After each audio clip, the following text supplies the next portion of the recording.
Hi, I'm Nadine and I'd like to show you today how I bake sourdough bread. If you've seen my previous video, you know how I make sourdough starter. I make it from rye flour. So this bread is made with a rye sourdough starter. It's really easy. You will see it's a no measuring method. And you can make it within a day, which doesn't mean you have to spend all day making it, because there's a fermentation time of 6 hours in which you can go and do whatever. Apart from that, it's really easy. And if you're wondering what's hanging above my head, my children have been playing in the snow and we're drying their stuff above the oven. As you can see, I began with a small quantity of flour. I can't tell you how much that was, because we go by texture. But all in all, I used roughly 1 kilogram of flour. Put the flour in bit by bit and stir well. Stop adding flour as soon as the texture is like... it feels kind of foamy, frothy. Once your pre-dough has the desired texture, you cover it with a clean tea towel and put it in a warm place. Now, what's a warm place? I put mine near the oven, but I can only do that in winter. I won't make a fire in the oven in summer just to ferment my sourdough. Another good place to put it is near the back of your fridge.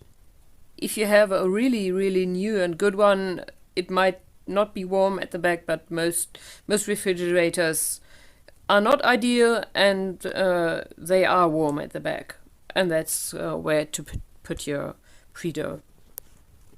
So when is your pre-dough ready for use? When can you make your actual dough? With pure rye bread, you do not wait until the size has doubled. You will see that it looks a little different. It looks kind of fluffy. You don't see loads of bubbles usually either. And this is when to add salt. Don't add any salt before this point. I take roughly a teaspoon of salt and just a little more water.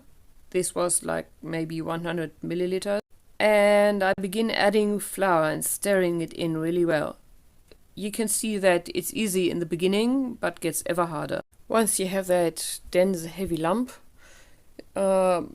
you transfer it to the vessel in which you will bake it. And you can see that I don't have an expensive cast iron Dutch oven. This is just a cheap animal pot. And it's fine. It works well.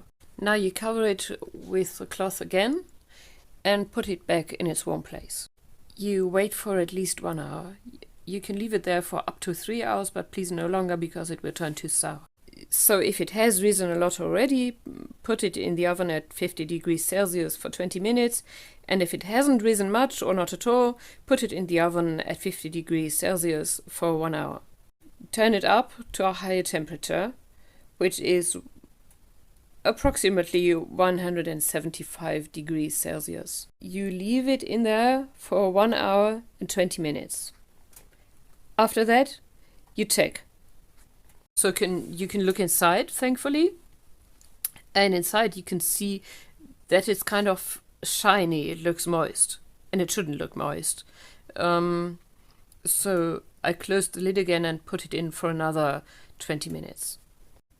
Now you take your bread out of the oven, you check it again, and it's probably going to be good. And it's not done. Big surprise, it's not done at this point. Because what's really important is that this type of bread, is only ready when it is completely cooled off. And that will take several hours. And it's ready in time for breakfast. But it will also be good for several days to go.